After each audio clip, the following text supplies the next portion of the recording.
Hey everybody, Mr. Charlton back again. Today I wanted to bring you a video about the differences between Canada and Australia.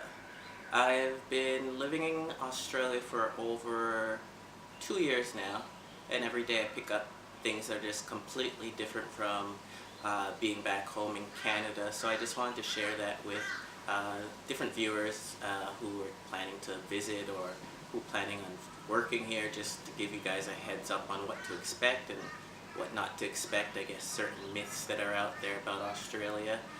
So to begin, first I wanted to talk about driving. So in Australia you drive on the left side of the road, in the right side of the car. So it's just completely different than in North America and being back home. So just a heads up to be aware of that.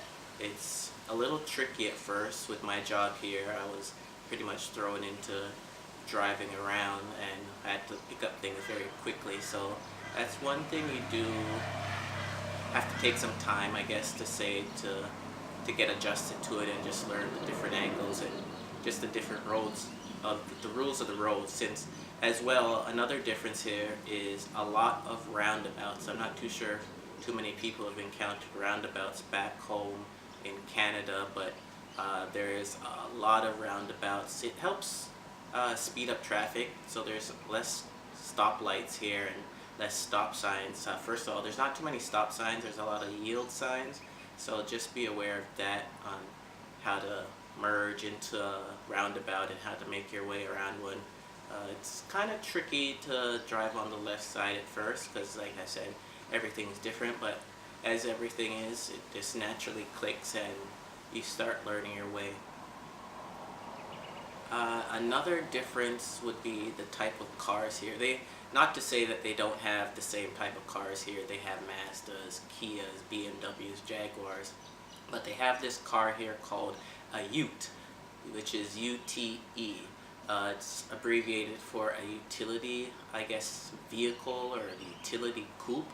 It's basically a two-passenger vehicle with cargo space in the back. So yeah, it's just a little different here. It's kind of like a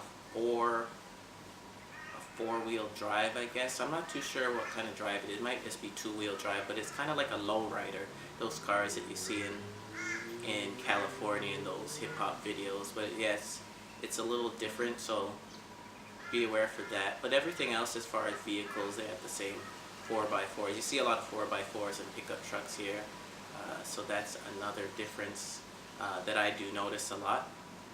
Another big difference that you'll notice when you're driving around, either I guess through the rural areas or maybe just in the city streets, are sign indicators for animals. Back home you might see signs for deers, you might see signs for moose. Here you see signs for kangaroos and koalas, which is a complete change to what I've ever seen. I wouldn't expect to see signs for kangaroos and especially koalas. I didn't know koalas were fast enough to get across the road, but that is something that I've noticed and I kind of get a chuckle about it whenever I see it.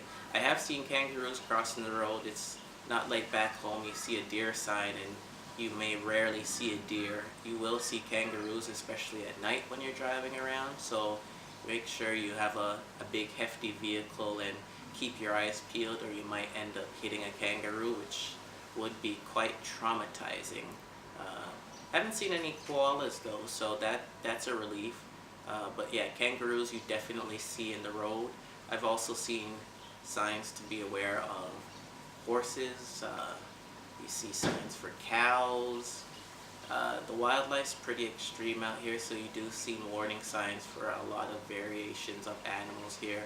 I've literally been driving down the road and I've seen cows in the road and giving me this dirty look like, what am I doing here? So that was kind of fun to see and just experience, because you drive down country roads back home in Canada, you rarely see any cows walking across the road like it's their territory. So I just found that very interesting and funny. Yeah, so just be aware that you might encounter various animals while driving in Australia. Another big difference, I guess, would be the animals itself. I'll focus on the birds. back home, you have birds that fly around. Birds are pretty cautious of mankind, humans, but here the birds are kind of aggressive. There's one bird specifically called a magpie, and around November-ish when they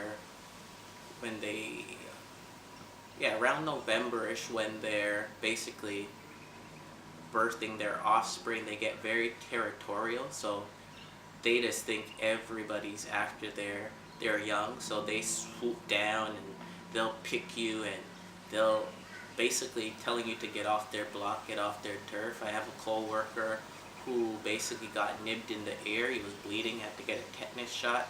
My girlfriend, she basically had to run from a magpie and hide under a bus shelter. So the birds here are very aggressive, and yeah, it's just stay away. Even the crows, there's tons of crows here every day.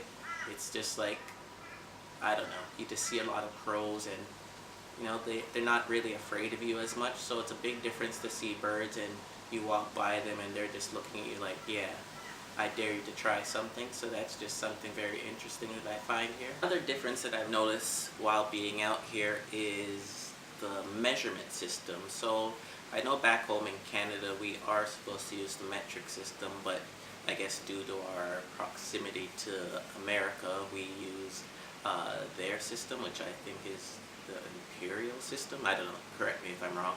But anyway, out here everything's in kilograms and grams, so it's just difficult to basically calculate things. Like going to the gym, you thinking, oh, I need like 225-pound plates, and over here it's like completely different. So just adjusting that, I always have Google handy to help me with that, or even baking things. We're used to like ounces and things of that, so it's just, I don't know, it gets a little stressful at times when you want to cook something and you have to like find the equivalency. Even if the ovens, everything here is in Celsius, so that's difficult because back home everything's in Fahrenheit, so it's just hard to cook things. I know when I first came here I was burning up a lot of things because I couldn't figure out the proper calculations, and just the stoves are a little different too. I don't know how to say it, but yeah, there's like convention ovens and fans of that. So it's just completely different with the measurements and everything. So that's just something else to be aware of, to have Google on hand just so you can recalculate everything, and yeah, so you're prepared. Kilometers, we use that for driving, so that's no biggie, but anyone from America who's watching that, just be aware it's not in miles per hour, it's in kilometers. So yeah, your measuring systems are completely different in Australia. One thing that I do like that's really different than back home and anywhere else that I've been in the world is the price of items. So back home you may go to Walmart or Costco or anywhere like that, and they'll be like, oh, it's a sale, $299 for a TV or $1.99 for grapes, but then you have tax on top of that. Then you're like, oh, well, it's really not a sale if I'm getting taxed 13% and the sale's only 5% or 10% off. Well, in Australia, everything's inclusive, so if you go to a store and a TV is $500, all you're paying is $500. You go to the grocery store, that's all you're paying. So I just find that really beneficial. It's a good tool to help budgeting and just pre-planning. When you go to the stores, you may look in the flyers and you'll get a list of items that you want, and you could do your calculation there so you know how much money to bring to the store, so you're never short for change or short for money. It's really helpful, and I think that is something that Canada at least should adopt. It would just help people, I think, going a long way to have an inclusive total instead of getting a sale price and then you're getting taxed at the end of the day. So that's one thing that I really do like. So kudos to Australia for that. So football, back home we have the CFL, Canadian Football League, and in the States there's the National Football League, which is the big brother of all football. Well, in Australia, football isn't what we know as football. It's basically called rugby. So out here when people are saying, oh, I've got to go watch some football, you automatically think, Buffalo Bills, San Francisco 49ers, but no, it's completely different, and they don't always call football football here. It's called footy. So a lot of people are going to watch footy or play footy, and that's basically rugby. They do use the term rugby as well. It's a different league. I think there's rugby league and rugby football leagues. I'm not too certain, but there is the term rugby, but a lot of people do use the term football. So that was just something interesting to me. Some of my work colleagues, they wanted me to come out with them and watch some football. So I thought we were going to be watching like NFL football, but it turned out that it was rugby. So that was just something that caught me by surprise. And what they consider our football back home in Canada and the States, that's called the gridiron. I guess it's a more masculine term. So yeah, they just call that gridiron. So that's just something else to be aware of if you're out to a pub and you're thinking that you're going to watch some good old American football. It's really not. It's footy. So yeah, that's just one of the major sports differences, I guess you could say.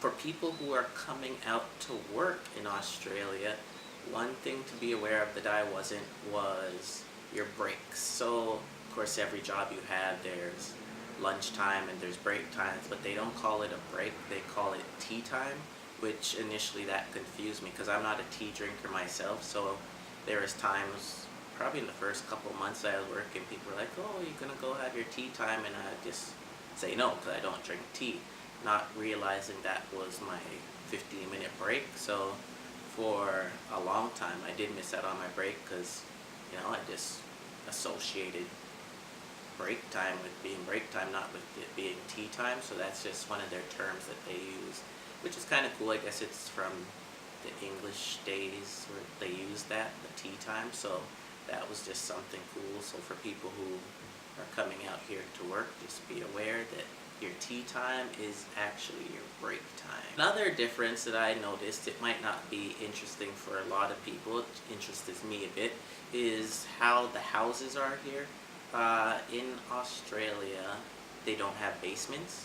So that was really strange to me. I remember asking a few of my coworkers, like, oh, do you guys have basements? And they weren't really too sure what a basement was. They were aware of basements, but their perceptions of basements are from like movies and horror movies. So they just picture basements as these cold, wet, dungy spaces where, like, I guess monsters lurk. So they don't really see basements as an additional space to live. They do have lower levels. They just consider it lower levels, but that's still not below the ground like how our basements are. So a lot of their houses, they're on stilts. So the houses are above the stilts, and it's just an empty space below. I guess you could park your car there, put your garden tools there. So that's just how they do their houses. In Queensland specifically, they have a house called the Queenslander, and those are the houses that are on the stilts. And it's just because Queensland is a hotter climate than other states in Australia. When the houses are up on the stilts, it allows the cool air to just pass by under the house and cool the house. So that's just something neat and something that they've developed to help cool their houses. It's not to say that they don't have air conditioning, but that's just an additional method that they use to help cooling houses.